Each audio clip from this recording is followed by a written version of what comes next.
Hello everyone.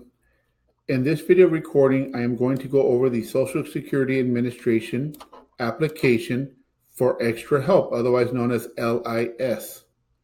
This is the actual application that you will find on the Social Security website at ssa.gov. So let's begin. You may be eligible to get extra help paying for your prescription drugs. The Medicare prescription drug program gives you a choice of prescription plans that offers various types of coverage.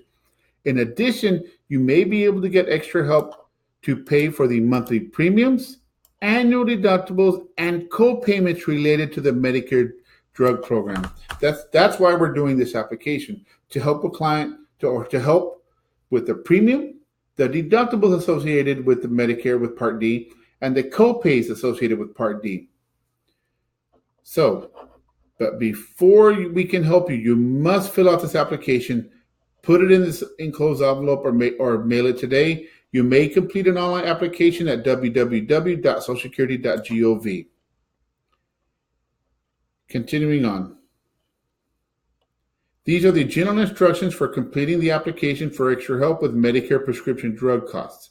If you are assisting someone else with this application, answer the questions as if that person were completing the application. You must know that person's Social Security number and financial information. Do you have Medicare and supplemental Social Security income, SSI, or Medicare and Medicaid? If the answer is yes, do not complete this application because you automatically will automatically get the extra help. Continuing. Does your state Medicaid program pay for your Medicare premiums because you belong to a Medicare savings program? That is the QMB, the SLMB, the QI1 program. If the answer is yes, contact your state Medicaid office for more information. You could get the extra help automatically and may not need to complete this application. How to complete this application. So if you're doing the paper app, use black ink only. Keep your numbers, letters, and X's inside the boxes. Use only capital letters. So here's the correct example, and here's the incorrect example. Continuing on. So the application itself is self-explanatory. Number one, applicant's name. Print. As printed as it appears on the Social Security card. First name, last name, applicant's Social Security number. Suffix, applicant's date of birth. They want the month, date, and then the year. If you are married and living with your spouse, please provide the following information as it appears on your spouse's Social Security card. Same thing. First name, last name, spouse's Social Security number, spouse's date of birth. Continuing on. If your spouse has Medicare, does he or she wish to apply for extra help? Yes or no? Number three. If you are married and live with your spouse, do you have savings, investments, or real estate worth more than $26,860? If you are not married or you do not live with your spouse, is the value more than $13,440? Do not count your home, your vehicles, personal possessions, life insurance, burial plots, irrevocable burial plots, or back payments from Social Security or SSI. If you place an X in this yes box, you are not eligible for extra help. If you place an X in the not no or not sure box, complete the rest of this application.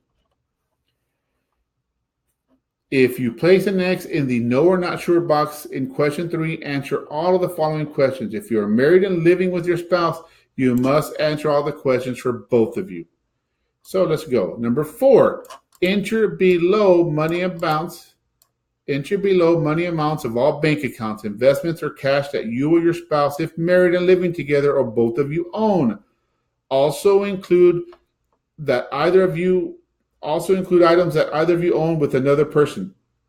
Include only dollar amounts, not account numbers. If you or your spouse do not own any item listed, alone or with another person, place the next in the none box. Do not include a back payment from Social Security or SSI received in the last 10 months. So the first bullet, combined total of all savings, checking, savings, and certificates of deposit, listed here.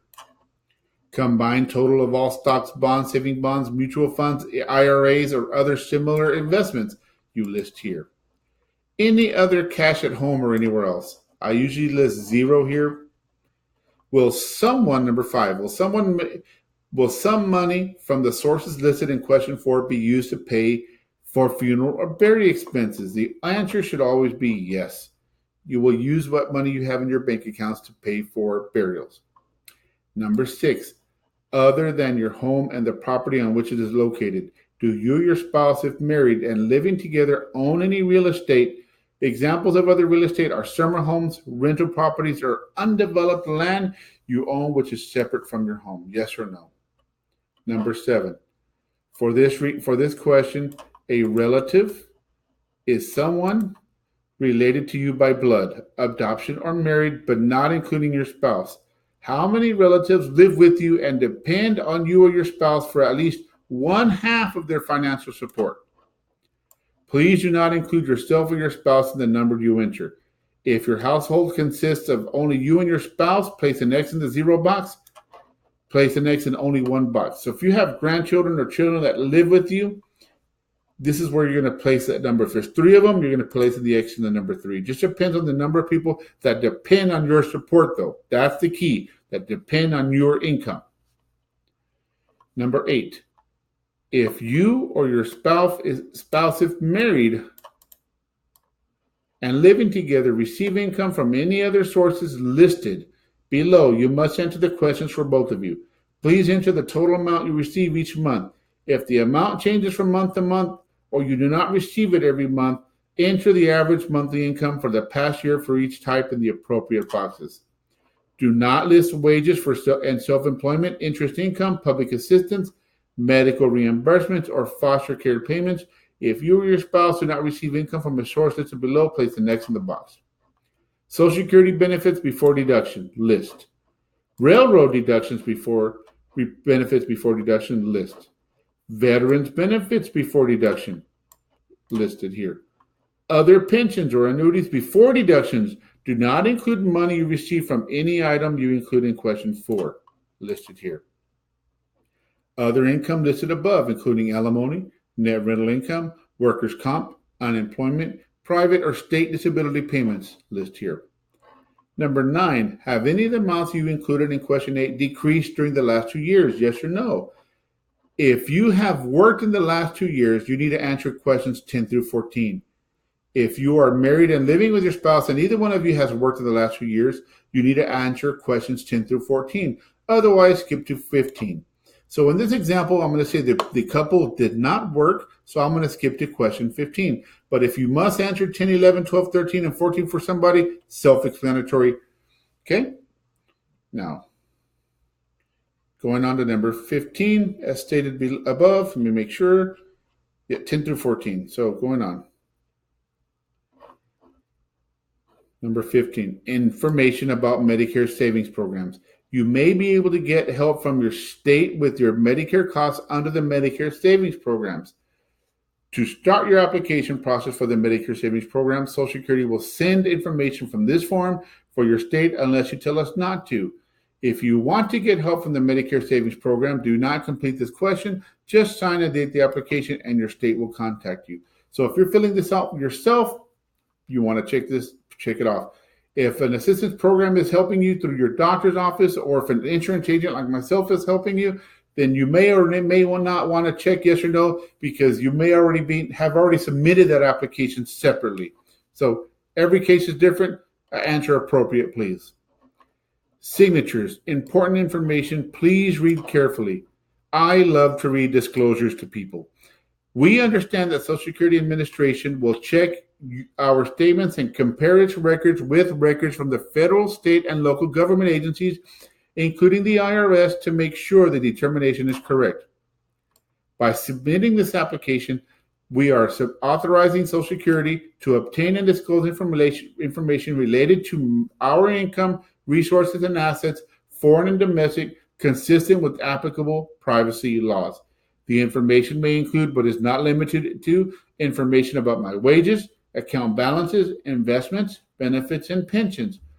Unless we answer no to question 15, I am authorizing SSA to disclose and state the financial information listed above and other individuals' identifiable information from my or our file, such as our name, date of birth, gender, and Social Security, to start the application process for Medicare savings programs. We declare under penalty of perjury that we have examined all information on this form and is true and correct to the best of my knowledge. Please complete Section A. If you cannot sign, a representative must sign for you. If someone assisted you, complete Section B as well. So sign, date, spouse's signature, date, phone number, your mailing address, your city. If you change your mailing address within the last 3 months, place an X here.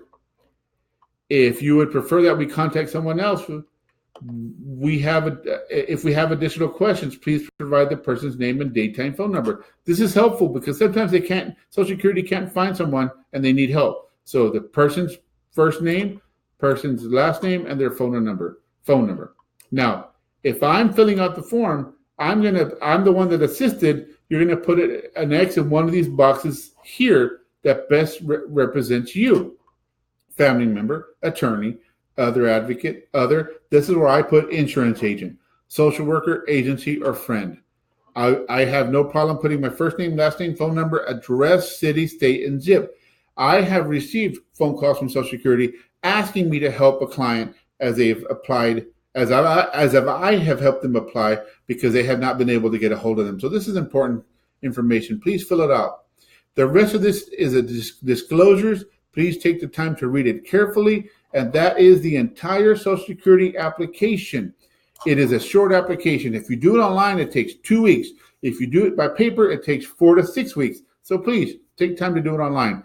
If you're an agent like myself and you're helping someone, take the time to print the confirmation and take it to the client.